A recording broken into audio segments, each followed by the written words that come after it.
Hi, Grade 1.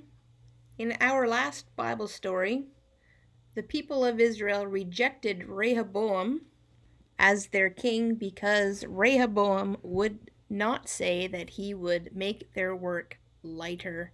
So they went home and they anointed Jeroboam as their king. And now Israel is divided between the kings of David who rule over Judah, in the red here, and the other kings who rule over the other 10 tribes, which we are going to call Israel here. Now, Jeroboam has a problem. He knows that Rehoboam should be king because, as son of the previous king, he belongs as king. And he has another huge problem.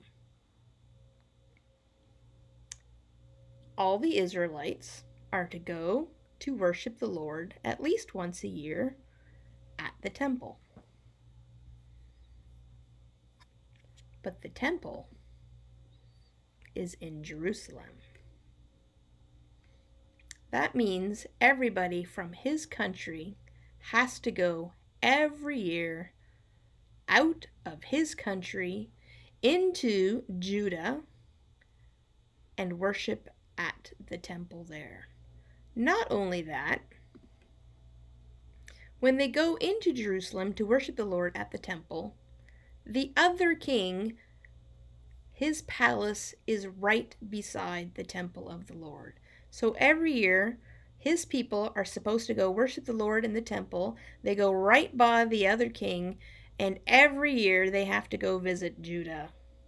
Rehoboam, and then his son Abijah becomes king. And Jeroboam thinks this is not good.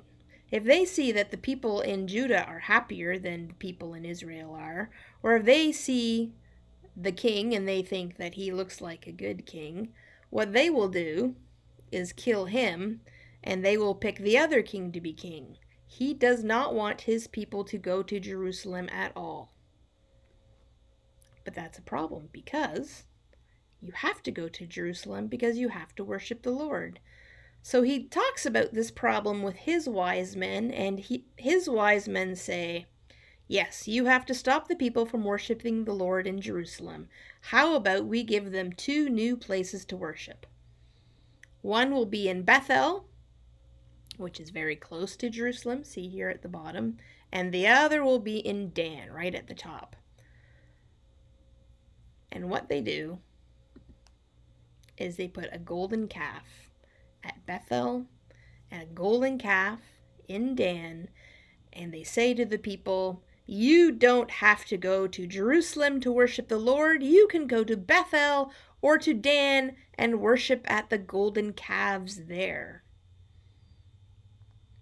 Also, King Jeroboam says, and if you want to be a priest, you don't have to be from the tribe of Levi.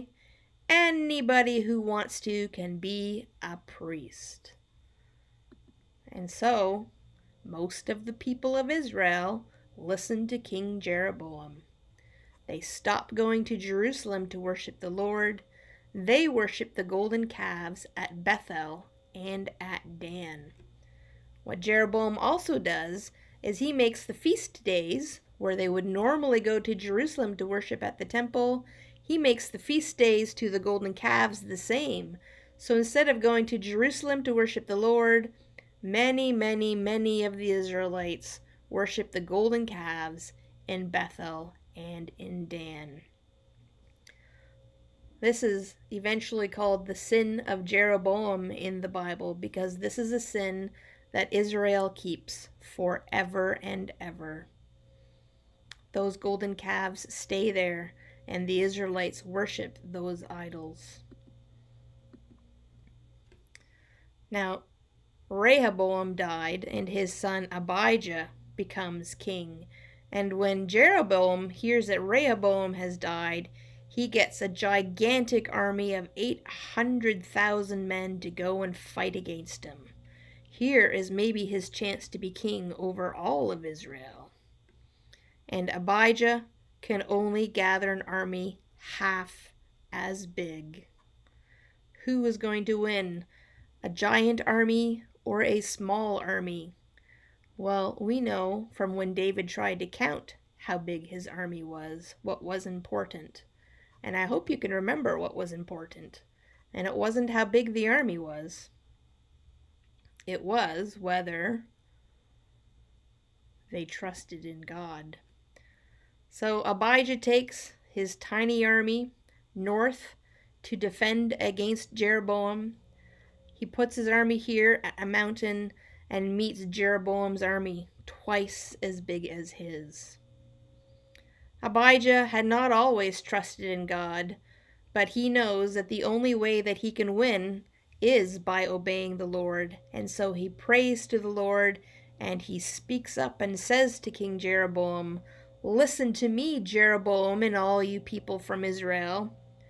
Don't you know that David's family is supposed to be king over Israel? Jeroboam is not from David's family, and you have rebelled and taken Israel to serve you. Yes, you have a mighty and strong army, but you have brought the golden calves Jeroboam has made into your gods, and those are no gods at all. You sent away the true prophets and priests from Levi away. You have made priests of your own. Anybody can be a priest if they offer up a bull and 7 rams. God wants priests from the tribe of Levi. As for us in Judah, God is our God, and we worship him. Every morning and every evening, God's priests offer sacrifices and offerings to him. They light the lamps in the lampstand every morning. We worship the Lord as the Lord asked us to do. You, Jeroboam, and all of Israel, you do not. You worship golden calves. We worship the Lord. So God is with us. He is our leader. His priests will sound the battle cry against you.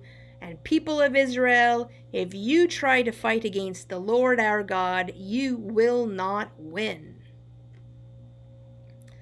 Now, while King Abijah was saying all these things to King Jeroboam and his army, King Jeroboam sent half of his troops behind the army of Judah to set an ambush. We've talked about ambushes. So when they hide and then come out to fight. King Abijah and his soldiers were now not only outnumbered, but they were trapped between soldiers to the front and soldiers behind them. They were going to be attacked on both sides. So then the army of Judah called out to the Lord for help, and the Lord answered. The priests sounded their trumpets, the soldiers let out a battle cry, and God helped the army of Judah completely destroy the army of Israel. Jeroboam and all of his army had to run away, and 500,000 Israelites died that day. The people of Judah won. And why did they win? Not because their king was such a good king, not because their army was such a good army, but because they called on the Lord, their God, and he helped them.